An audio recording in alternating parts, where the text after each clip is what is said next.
Hello, everybody. My name is Alessio. Welcome to the first episode of Learn Italian with Alessio. I was born like a long time ago, 30 miles north of Venice, in the northeast of Italy. If you never went to Venice, you should go at least once in your life because it's beautiful. I speak a little bit English, so I will dedicate and target these lessons to English-speaking people.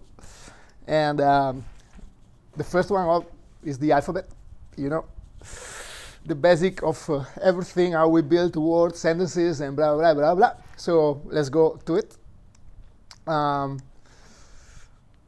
When I was young, we didn't use very much the J, the K, the X, the W, and the Y, because our letter belonging to foreigner alphabets, and I don't know, probably for political reason of nationalization of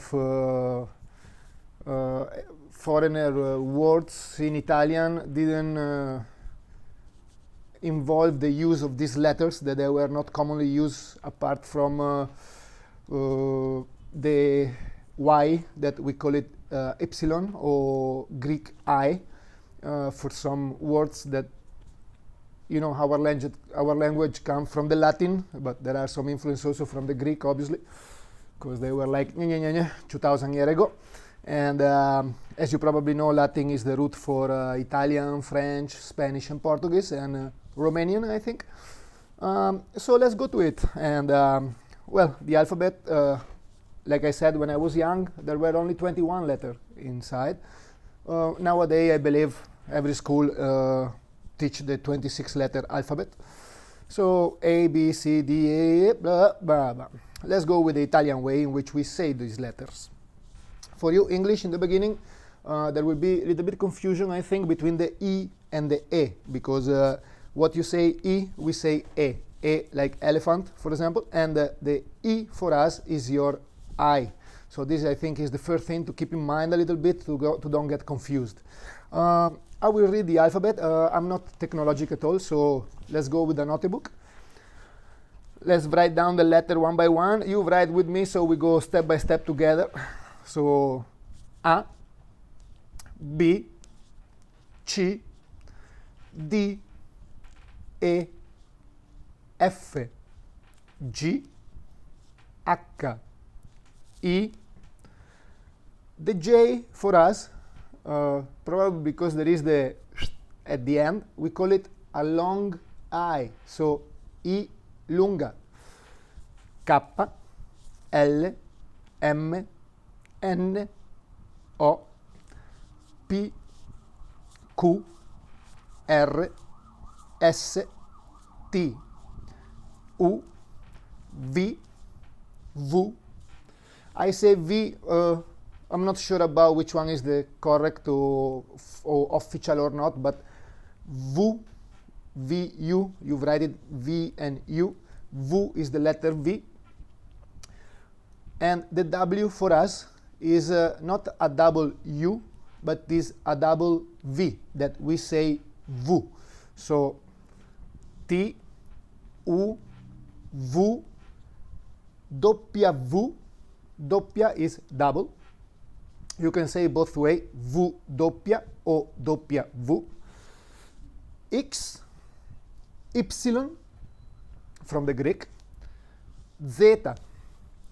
So A is A, B is B, C is C, D is D, E is E, F is F, G, G, H, H, I is I, J is I lunga, K is K, L is L, M is M, N is N, O is O, P is P, Q is Q, R is R, S is S, T is T, U is U, V is V, W is V doppia o W.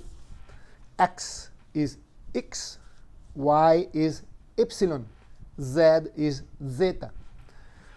If you notice, many letters like S, L, M, N, we mirror the first two letters and we complete the letter with that. Like M, you put another M and another E at the end, M. Same thing with L, E, L, L, E, L, and you write that letter. The use of foreigner language words now is quite accepted in Italian. Like I said before, like the French, we were very jealous. They were very jealous about our language.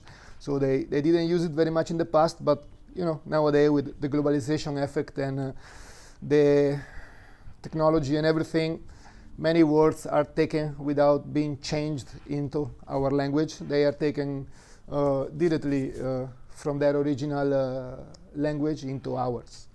So I go back again on that. A, B, C, D, E, F, G, H, I lunga, K, L, M, N, O, P, Q, R, S, T, U, V, W, X, Y, Z. This is the first one, easy day. We start always with the alphabet.